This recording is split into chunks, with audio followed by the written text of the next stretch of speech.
in setting up and demonstrating to the youth of this country how elections are being rigged.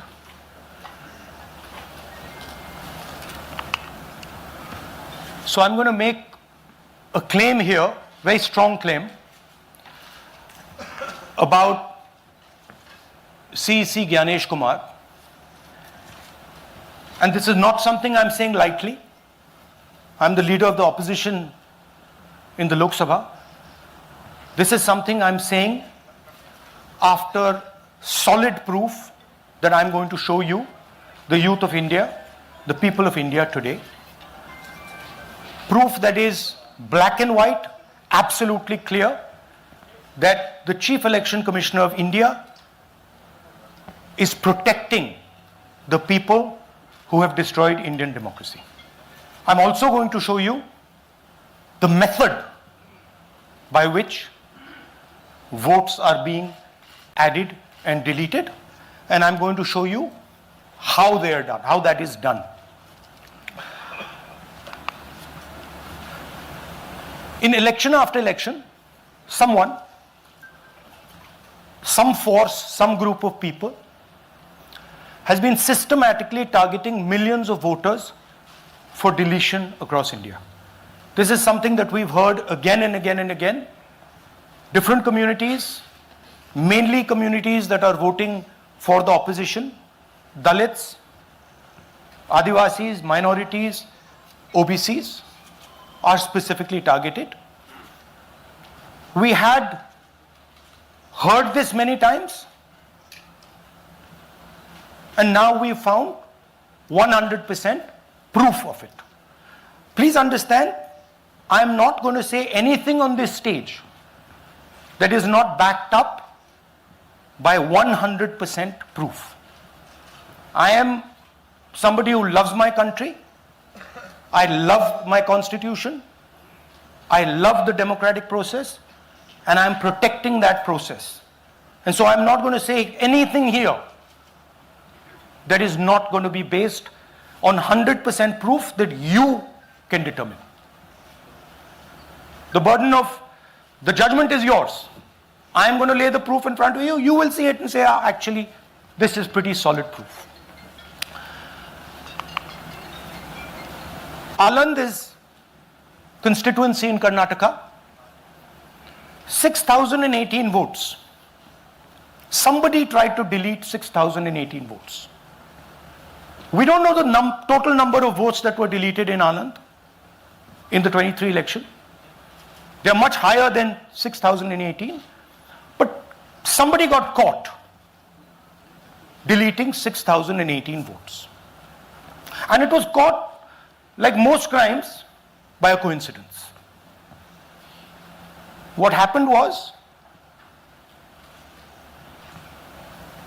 the booth level officer there noticed that her uncle's vote was deleted. And so she checked who deleted her uncle's vote, and she found that it was a neighbor. पड़ोसी ने uncle का vote delete किया था. उसने जाके पड़ोसी से पूछा कि आपने मेरे अंकल का वोट क्यों डिलीट किया. पड़ोसी ने कहा, मैं तो जानता ही नहीं, मैंने तो कुछ वोट डिलीट ही नहीं किया. Neither did the person deleting the vote know, nor did the person whose vote was deleted know. Some other force hijacked the process and deleted the vote. And as luck would have it, got caught. What does the operation look like? In Anand, 6,018 applications were filed, impersonating voters. The people who filed these applications actually never filed them. And we will show you evidence of that on this stage. The filing was done automatically using software. We will show you that. Mobile numbers from outside Karnataka, from different states, and you can see on the map, from different states were used to delete numbers in Aland. And it was done targeting Congress voters. So this was not random. We will show you again that these deletions were specifically targeting booths where the Congress party was winning. Here is example number 1, lady called Godabai. Someone created fake logins, deleted 12 voters, attempted to delete because then this was stopped. Godabai, of course, has no idea. Can you show us what Godabai has to say about this? Election time ಈಗ ನಾ ಅರ್ಜಿ ಹಾಕಿಲ್ಲ, ನನಗೆ ಅದಕ್ಕೆ ಸಂಬಂಧ ಇಲ್ಲ, ಅದು ಯಾರು ಹೊಟ್ಟಿ ಕಿಚ್ಚಿಗೆ ಯಾರು ಏನು ಹಾಕ್ಯಾರ ಅನ್ನೋದು ನನಗೆ ಗೊತ್ತಾಗಿಲ್ಲ. So she has no idea. These were the cell phone numbers that were used to delete these people. These are not from Karnataka. These numbers are from different states. You can see here.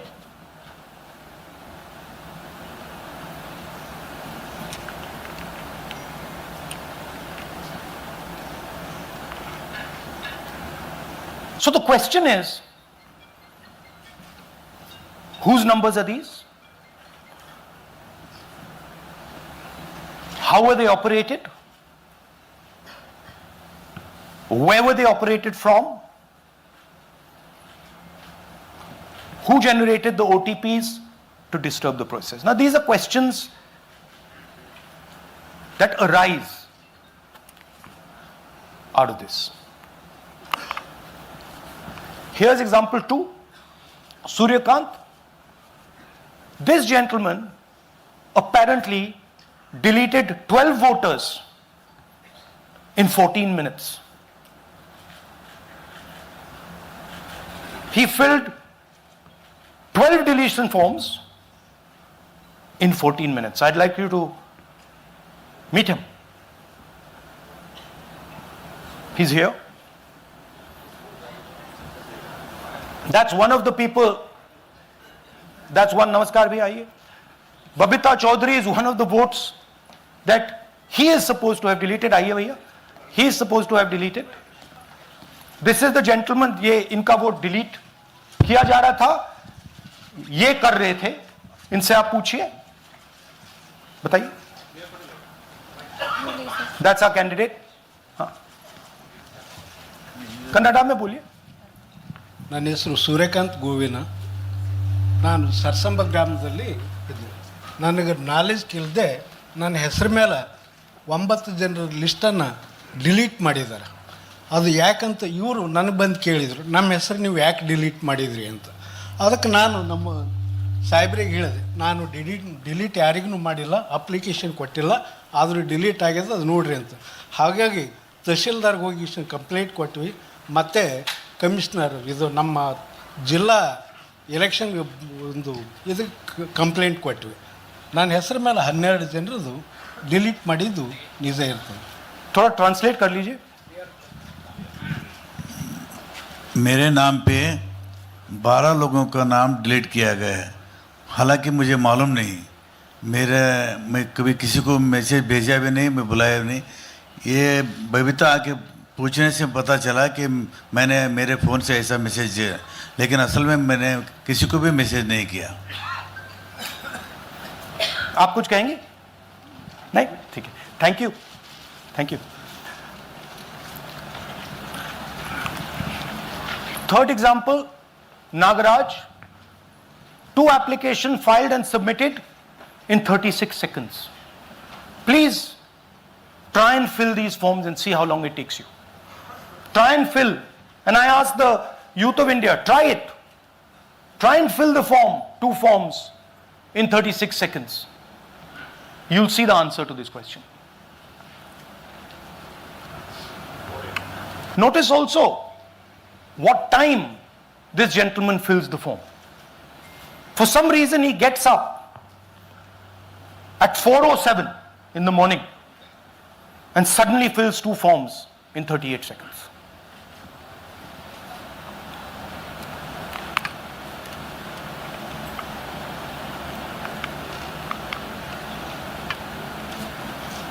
Now let's talk about how this is being done. And why I'm saying, and we are saying, that this is being done in a centralized manner. And this is being done not using individuals, but using software. Look at the serial numbers. Serial number 1, serial number 1, serial number 1, serial number 1. Serial number 1 means that this is the first person whose name, this is the first name in the booth. So a software is picking up the first name in the booth and using it to delete voters. So someone ran an automated program that ensured the first voter of the booth was the applicant.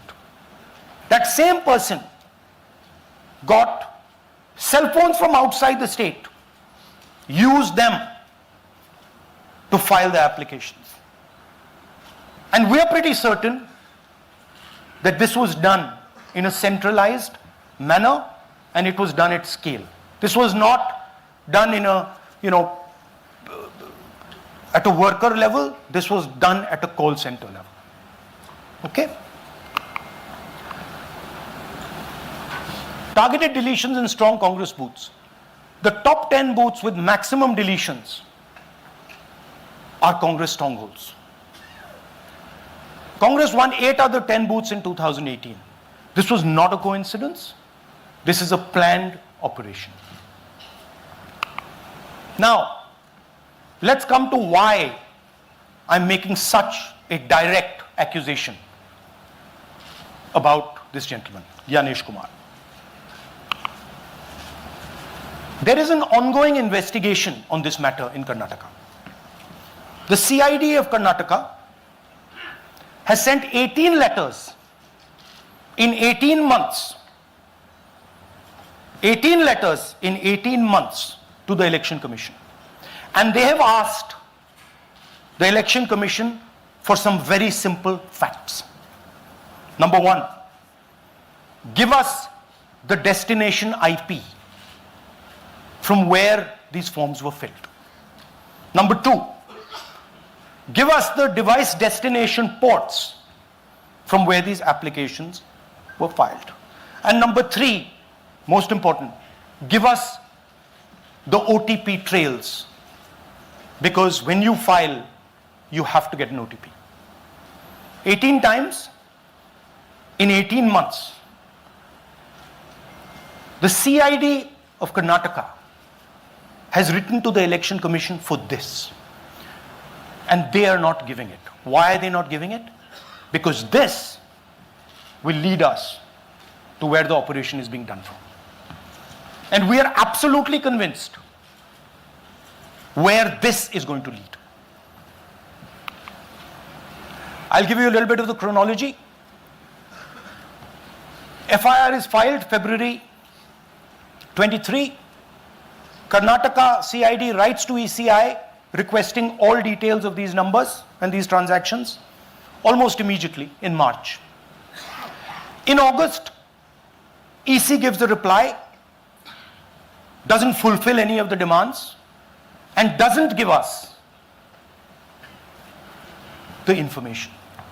Doesn't give the CID of Karnataka the information that will lead them to their destination.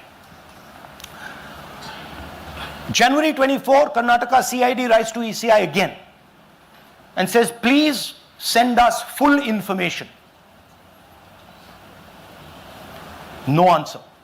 Karnataka CID by September 25, last letter went in September 25, has written 18 reminder letters.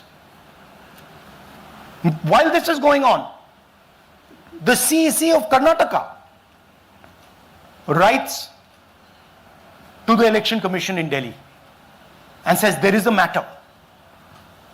Please provide this information. And the CEC of Karnataka multiple times asks the Election Commission. No answer. Now this is absolute solid proof that Gyanesh Kumar is protecting the people who are doing this. This is also absolute solid proof, what I've shown you, that this is being done in a centralized way, this is being done at scale, and this is being done using large resources. Question is, who is the someone? And the answer is with the EC today. The Election Commission of India knows who is doing this. And I want every single youngster in India to know that they are attacking this. And this is your future. When they are not giving this information, they are defending the murderers of our democracy. And it is important that every youngster knows this. Your jobs, your future, your aspirations all come from this instrument. And the Chief Election Commissioner, Mr. Gyanesh Kumar, is not telling the CID of Karnataka who is doing this. This is not an isolated case. There are many such cases. Here is another one. Maharashtra, Rajora, same idea. 6,850 targeted voters added. Anand we caught deletions, Rajora we caught additions. But the basic idea is the same. Phones from outside, people who are supposed to have added voters don't know that they've added voters. People who've deleted voters don't know that they've deleted voters. You can see, you might remember that, those names there. JW, JW, JW, JW from the last presentation. Same model. So it's the same system that is doing this. It's doing it in Karnataka. It's doing it in Maharashtra. It's done it in Haryana. It's done it in UP. And we have proof of all of it.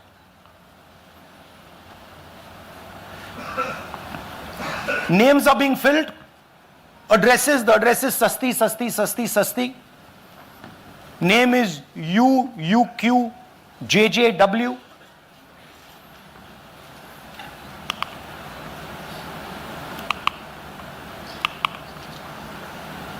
So, what are we saying here? That the Chief Election Commissioner of India, Gyanesh Kumar, needs to stop protecting the people who are destroying Indian democracy. We have given you 100% bulletproof proof here. It cannot be doubted. You have seen it with your own eyes. Right? EC has to release this data of these phones, these OTPs, within a week.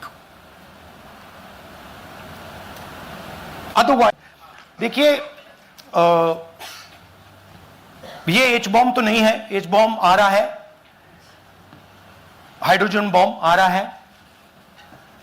ये एक और उदाहरण है vote चोरी का. पिछली बार मैंने आपको एडिशंस के बारे में बताया था, ये हम आपको डिलीशंस के बारे में दिखा रहे हैं, और सबूत के साथ हम आपको दिखाएंगे कि ये जो डिलीशंस हुए हैं ये सेंट्रलाइज तरीके से कॉल सेंटर के प्रयोग करके, सॉफ्टवेयर के प्रयोग करके किए गए हैं.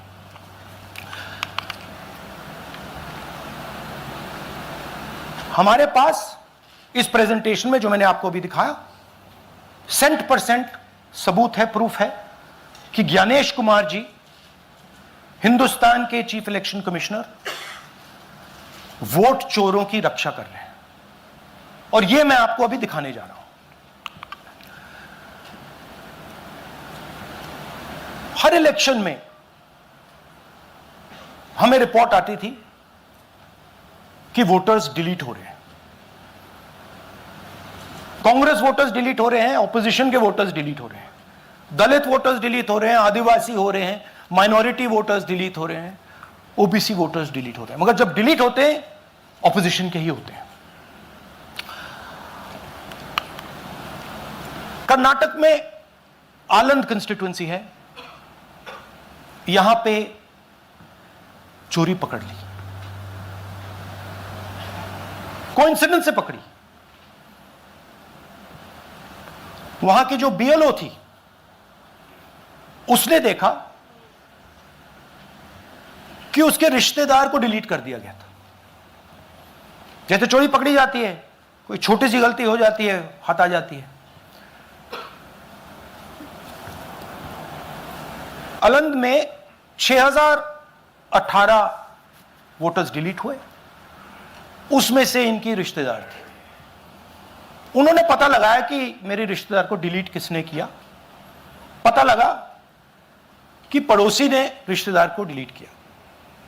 बीएलओ ने जाके पड़ोसी से पूछा कि भाई आपने मेरे रिश्तेदार को क्यों डिलीट किया? पड़ोसी ने कहा मैंने तो नहीं किया।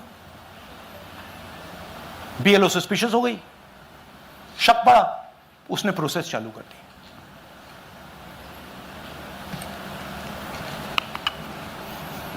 पता क्या लगा कि कोई ना कोई,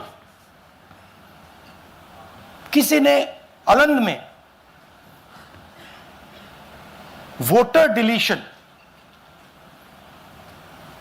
सिस्टमैटिकली ऑर्गेनाइज तरीके से, सेंट्रलाइज तरीके से किया। हमें यह नहीं मालूम कि अलंद में कितने वोटर डिलीट हुए, क्योंकि इससे बहुत ज्यादा हो सकते हैं। 6000, तकरीबन 6000 पकड़े गए, उस पर इन्वेस्टिगेशन हो गया। क्या पता लगा कि फाइलिंग ऑटोमेटिकली ऑनलाइन हो रही है। मोबाइल नंबर्स कर्नाटक के नहीं यूज हो रहे, मोबाइल नंबर्स दूसरी स्टेट्स के यूज हो रहे हैं। इनफैक्ट कर्नाटक के नंबर थे ही नहीं उसमें। मतलब आप दिल्ली में बैठे डिलीट कर रहे हो, आपका नंबर तमिलनाडु का है। आप गुड़गांव में डिलीट कर रहे हो, आपका नंबर झारखंड का है। और जब हम चेक कर रहे हैं कि भैया आपका नंबर है, तो आपका नंबर है ही नहीं, किसी और का नंबर है। और टारगेट करके कांग्रेस वोटर्स को डिलीट किया गया। ये गोदाबाई जी हैं, इनके नाम पर 12 वोटर्स डिलीट किए गए। इनको मालूम ही नहीं, इनको पता ही नहीं कि इन्होंने 12 वोटर्स डिलीट किए। दिखाइए जरा। ಇಲೆಕ್ಷನ್ ಟೈಮ್ ಈಗ ये इनका वीडियो है। ನಾ ಅರ್ಜಿ ಹಾಕಿಲ್ಲ, ನನಗೆ ಅದಕ್ಕೆ ಸಂಬಂಧ ಇಲ್ಲ। ಅದು ಯಾರು ಹೊಟ್ಟಿ ಕಿಚ್ಚಿಗೆ ಯಾರು ಏನ ಹಾಕ್ಯಾರ ಅನ್ನೋದು ನನಗೆ ಗೊತ್ತಾಗಿಲ್ಲ।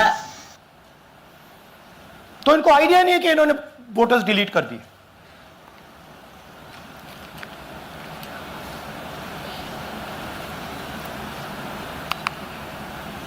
ये सारे के सारे जो नंबर्स हैं, ये कर्नाटक के नंबर्स नहीं है, ये अलग अलग स्टेट्स के नंबर्स हैं। और इन नंबर्स को आप फोन करके देखिए, रिप्लाई नहीं आता है।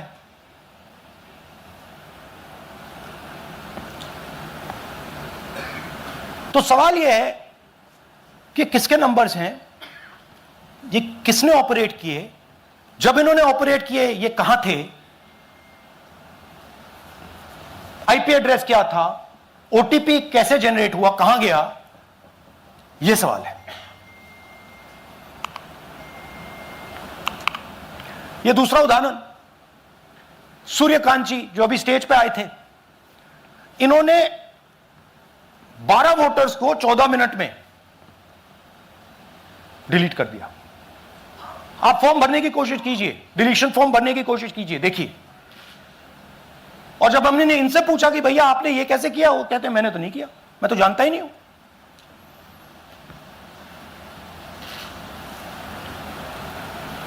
बबीता चौधरी जी का इन्होंने एक नाम डिलीट किया, यहां खड़ी हैं बबीता जी, यहां हैं। सूर्यकांत जी यहां हैं, आ जाइए जरा स्टेज पे, 1 सेकंड आ जाइए।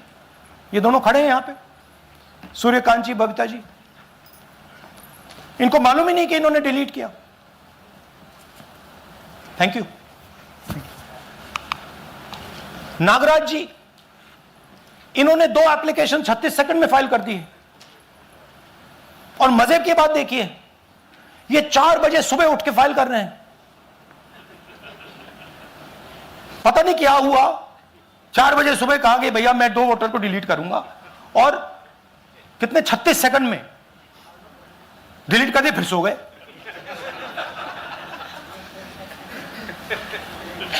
हमारी माइंड में पहले सवाल था कि क्या इलेक्शन कमीशन भी सो रहा है, मगर नहीं, सोया कोई नहीं है, जगे हुए हैं, सिस्टमैटिकली मदद हो रही है। यह देखिए दूसरी बात, जो भी डिलीट कर रहा है वोटर लिस्ट में उसका सीरियल नंबर 1 है। मतलब जो भी वोटर लिस्ट में पहले नंबर पे आता है वही डिलीट कर रहा है। 5वें नंबर वाला, 7वें नंबर वाला, 10वें वाला कोई नहीं कर रहा। तो हो क्या रहा है, सॉफ्टवेयर से यह काम किया जा रहा है। सॉफ्टवेयर प्रोग्राम कह रहा है पहला नाम निकालो और इसका प्रयोग करके डिलीट करो। टारगेटेड डिलीशंस हो रहे हैं। कांग्रेस पार्टी पर आनंद में अटैक किया। टॉप 10 बूथ्स जहां सबसे ज्यादा कांग्रेस की स्ट्रेंथ थी वहां टारगेट किया। और 2018 में पिछले इलेक्शन में 10 में से 8 बूथ कांग्रेस पार्टी जीती थी और इन 8 में से इन्होंने 6000 लोग उड़ाने की कोशिश की। ये कोइंसिडेंस नहीं था, ये प्लान था और ये सेंट्रलाइज तरीके से किया जा रहा है। अब मैंने बहुत बड़ी बात बोली, चीफ इलेक्शन कमीशन के बारे में मैंने बोला कि यह व्यक्ति वोट चोरों की रक्षा कर रहा है। जो भी मैं यहां बोल रहा हूं 100% प्रूफ के साथ, सबूत के साथ बोल रहा हूं। और मैं अभी आपको दिखाना चाहता हूं कि मैं ये शब्द क्यों बोल रहा हूं और किस बेसिस पे बोल रहा हूं। आपको अपनी आंखों से यह दिखेगा। कर्नाटका सीआईडी ने केस चालू किया कि वोटर कौन है, ये फोन किसके हैं, ये आईपी एड्रेस क्या है, ओटीपी कहां गया, इन चीजों के बारे में इन्वेस्टिगेशन शुरू होती है। कर्नाटक सीआईडी ने हिंदुस्तान के इलेक्शन कमीशन को 18 चिट्ठियां लिखी हैं। हमें आप यह इंफॉर्मेशन दीजिए, बिल्कुल क्लियर है, डेस्टिनेशन आईपी दीजिए, डिवाइस डेस्टिनेशन पोर्ट दीजिए, ओटीपी ट्रेल्स दीजिए, फोन नंबर्स दीजिए, फोन नंबर्स के मालिकों के नाम दीजिए। क्लियरली पूछा है, नो आंसर। 18 चिट्ठी CID Karnataka, no answer from chief election commissioner, no answer from election commission. Timeline देखिए,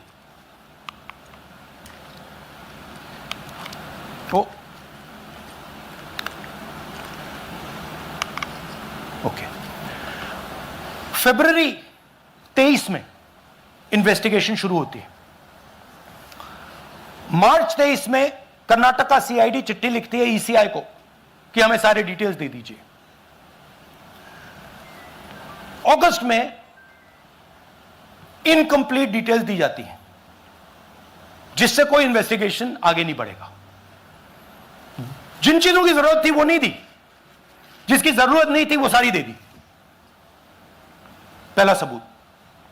दूसरा सबूत, 18 बार रिमाइंडर लेटर गए हैं।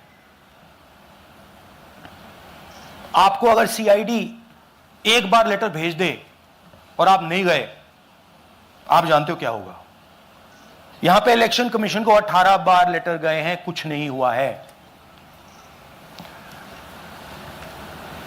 बाद में क्या होता है, कर्नाटक ईसी इलेक्शन कमीशन को लिखता है, कहता है भैया हमें दे दीजिए, आपको इंफॉर्मेशन देना पड़ेगा। No reply. मार्च 25 में आखिरी लेटर सितंबर में गया है, कुछ ही दिन पहले। No reply from EC. यह है सबूत कि ज्ञानेश कुमार जी वोट चोरों की रक्षा कर रहे हैं, और यह ब्लैक एंड व्हाइट सबूत है, इसमें कोई कंफ्यूजन नहीं है कहीं।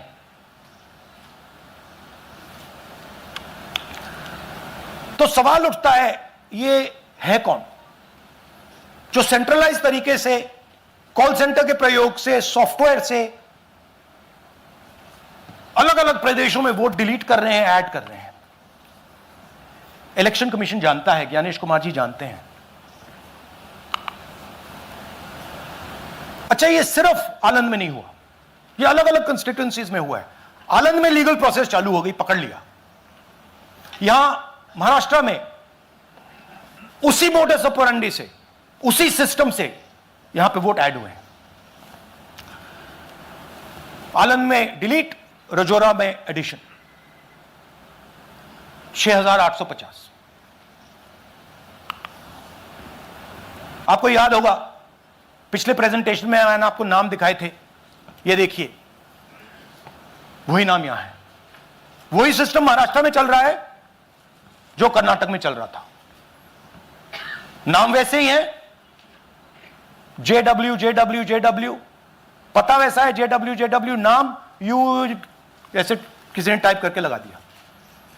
तो जो ये काम कर रहा है, ये उत्तर प्रदेश में, हरियाणा में, बिहार में, कर्नाटक में, महाराष्ट्र में वही कर रहा है।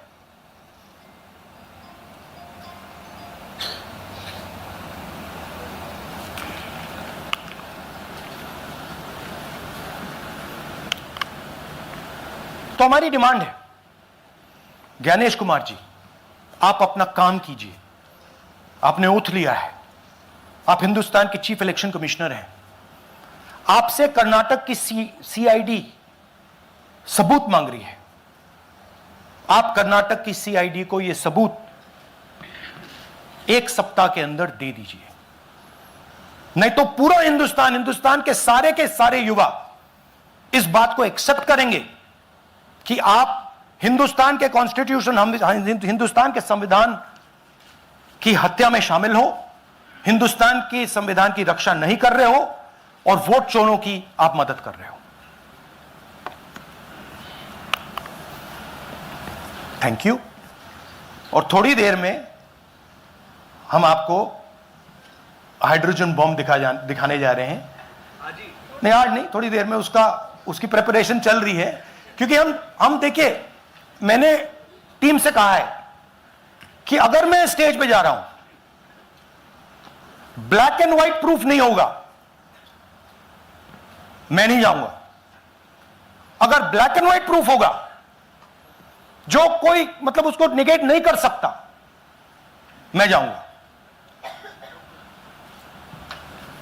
मैं देश के कॉन्स्टिट्यूशन की रक्षा कर रहा हूं, संविधान की रक्षा कर रहा हूं, मैं लोकतंत्र की रक्षा कर रहा हूं और मैं सच्चाई आपके सामने रख रहा हूं।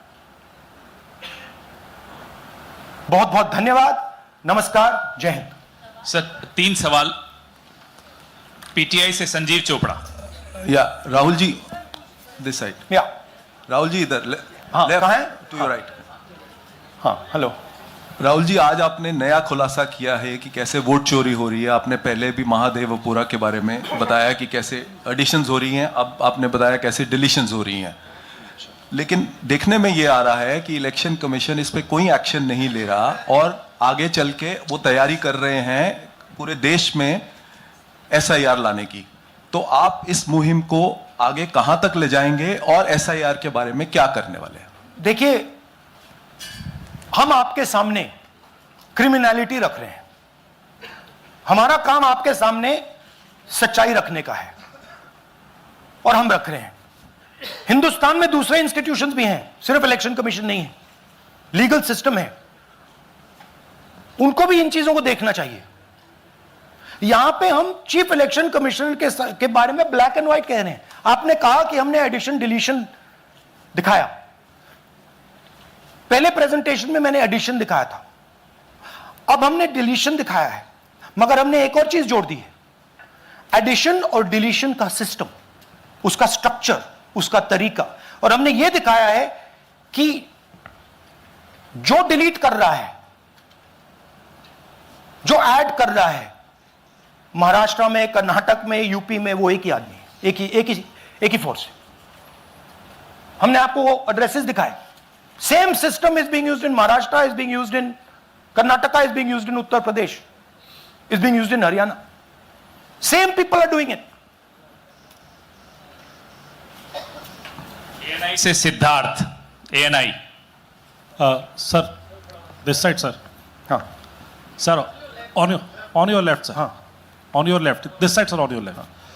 सर, मेरा आपसे सवाल ये है कि जब आप कह रहे हैं कि ज्ञानेश कुमार जो चीफ इलेक्शन कमिश्नर है उन्हें पता है ये कौन कर रहा है, हाँ। और ये पॉलिटिकल फायदा जरूर किसी को हो रहा है, आप कह रहे हैं कांग्रेस के बूथ के ऊपर ही हाँ। सारे वोट्स डिलीट किए जा रहे हैं, तो वो कौन लोग आपके हिसाब से हैं जिनको ये फायदा पहुंच रहा है, पहला। और दूसरा ये कि वो आपने एक देखिए, हफ्ते का हाँ, समय दिया sorry। है, जब आपने एक हफ्ते का समय दिया है तो क्या एक हफ्ते बाद आप इसको आगे कैसे इनिशिएट करेंगे? क्या आप लोग कोर्ट का रास्ता अपनाएंगे या और कोई हायर एजेंसी से इस बात की डिमांड करेंगे? क्योंकि ये ऑर्गेनाइज्ड तरीके से क्राइम दिखाई दे रहा है जो आप बता रहे हैं, अगर आपकी बात के ऊपर जाएं। देखिए, फ्रैंकली ये जो मैं यहां कर रहा हूं ये मेरा काम नहीं है। मेरा काम डेमोक्रेटिक सिस्टम में पार्टिसिपेट करने का है। मेरा काम डेमोक्रेटिक सिस्टम की रक्षा करने का नहीं है। वो काम हिंदुस्तान के इंस्टीट्यूशंस का है। वो काम वो नहीं कर रहे हैं, इसलिए मैं कर रहा हूं। अब मैं आपको यह कह सकता हूं कि हमने आपको 2 बार सबूत दिखाया है, और जब हम ये प्रेजेंटेशंस खत्म करेंगे, इसमें लगेंगे 2-3 महीने, जब हम ये खत्म करेंगे आपके माइंड में कोई डाउट नहीं होगा कि हिंदुस्तान में state after state, Lok Sabha after Lok Sabha चोरी हो रही है। तो मेरा काम सच्चाई दिखाने का है। मैं हिंदुस्तान की जनता को, हिंदुस्तान के युवाओं को सच्चाई दिखा सकता हूं। यह मेरा काम है। उनकी जो इंटरेस्ट है, क्योंकि ये जो कॉन्स्टिट्यूशन है ये हिंदुस्तान की जनता का रखवाला है, प्रोटेक्टर है, और मैं इसकी प्रोटेक्शन कर रहा हूं। इसकी प्रोटेक्शन करने का काम हिंदुस्तान के इंस्टीट्यूशंस का है, हिंदुस्तान के ऑपोजिशन लीडर का नहीं है। मगर इंस्टीट्यूशंस नहीं करने हैं। अच्छा, एक इंटरेस्टिंग बात आई है जो मैं आपको बताना चाहता हूं कि इलेक्शन कमीशन के अंदर से हमें मदद मिलनी शुरू हो गई है। मैं साफ बोल देता हूं, इलेक्शन कमीशन के अंदर से, पहले नहीं हो रहा था, अब इलेक्शन कमीशन के अंदर से इंफॉर्मेशन आ रही है। यह रुकेगा नहीं, यह रुक नहीं सकता है, क्योंकि हिंदुस्तान की जनता इस बात को एक्सेप्ट नहीं करेगी। एक बार हिंदुस्तान की जनता को, हिंदुस्तान के युवाओं को पता लग गया कि वोट चोरी हो रही है, उनकी शक्ति लग जाएगी। IANS से आलोक झा। इस तरह से नहीं प्लीज। IANS से आलोक झा। वो भी मैं आपको दिखा दूंगा, वो भी मैं आपको प्रूफ के साथ दिखा दूंगा, है हमारे पास। राहुल जी, हाइड्रोजन बॉम्ब में ब्लैक एंड व्हाइट है। मैं फाउंडेशन लगा रहा हूं, मैं फाउंडेशन क्रिएट कर रहा हूं, है हमारे पास। मैं स्टेज पे बिना प्रूफ के नहीं चढ़ूंगा, बता रहा हूं। राहुल जी, आपने कहा, ऐसे मत पूछिए please. Last question, Rahul ji, IANS से आलोक झा। राहुल जी इधर। आपने कहा आपके पास आलोक झा इधर सर। कहां हैं जी? हाँ, आपने कहा सर कि आपके पास पुख्ता सबूत है, ब्लैक एंड वाइट सबूत है, तो क्या अगर ECI अभी जवाब नहीं देती है तो कोर्ट का रुख करेंगे, ये ऑप्शन है आपके पास, जाएंगे? देखिए, मैंने कहा कि मेरा काम as opposition leader normal situation में मेरा काम ऑपोजिशन का रोल है, सरकार पे प्रेशर डालने का रोल है। मेरा काम हिंदुस्तान के लोकतंत्र को बचाने का नहीं है। मैं वो काम कर रहा हूं, इस स्टेज पे मैं वो काम कर रहा हूं। तो मेरी सोच है कि as a patriotic Indian, as somebody who loves India, who loves the constitution, it is my duty to put the truth in front of the people of India. अब अगर हिंदुस्तान के इंस्टीट्यूशंस कुछ करना चाहते हैं, वो करेंगे. उनमें भी बहुत लोग हैं, जैसे मैंने आपसे कहा, मैं सरप्राइज हो रहा हूं, इलेक्शन कमीशन से लोग आ रहे हैं, इंफॉर्मेशन दे रहे हैं और बढ़ रहा है वो. सर, क्या जब तक सीईसी ज्ञानेश कुमार अपने पद पर है, जैसा कि आप कह रहे हैं कि वो फ्री एंड फेयर इलेक्शन होने नहीं दे रहे, तो तब तक इलेक्शन का मतलब क्या रह जाएगा? हाँ, तो आप इमेजिन कीजिए. और ये शॉकिंग बात ये है बस कि ये अभी शुरू नहीं हुआ, ये 10-15 साल से चल रहा है. ये सिस्टम है, ये स्ट्रक्चर है.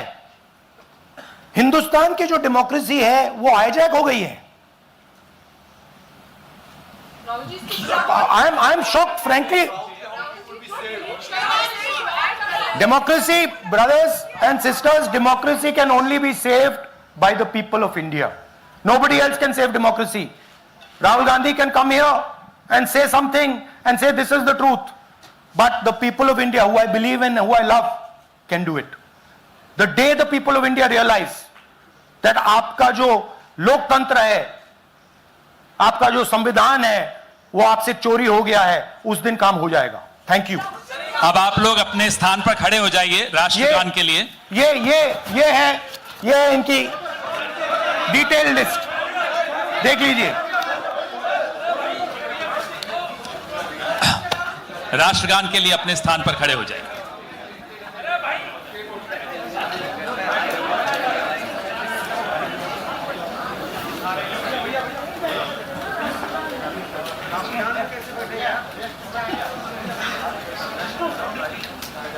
भारत भाग्य विधाता, पंजाब सिंध गुजरात मराठा, द्राविड उत्कल बंगा, विंध्य हिमाचल यमुना गंगा, उच्चल जलधि तरंगा, तव शुभ नामे जागे, तव शुभ आशीष मांगे, गाहे तव जय गाथा, जन गण मंगलदायक जय हे भारत भाग्य विधाता, जय हे जय हे जय हे जय जय जय जय हे. Thank you.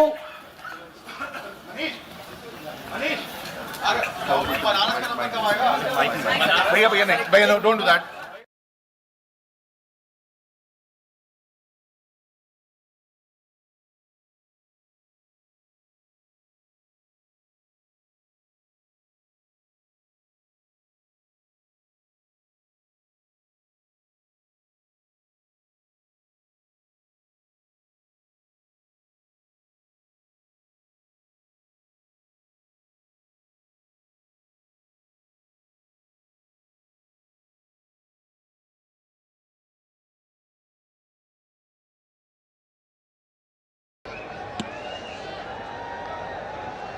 भारत माता की, भारत माता की, भारत माता की, नर्मदा मैया की, नर्मदा मैया की, नर्मदा मैया की.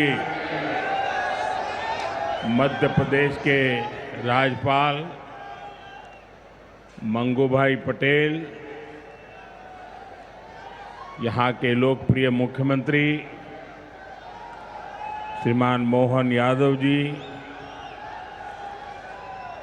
केंद्र में मेरी सहयोगी बहन सावित्री ठाकुर जी, देश के कोने कोने से इस कार्यक्रम का हिस्सा बने रहे सभी केंद्रीय मंत्री, राज्यों के गवर्नर, राज्यों के मुख्यमंत्रीगण, मंच पर उपस्थित अन्य सभी महानुभाव और देश के मेरे प्यारे भाइयों और बहनों, मैं ज्ञान की देवी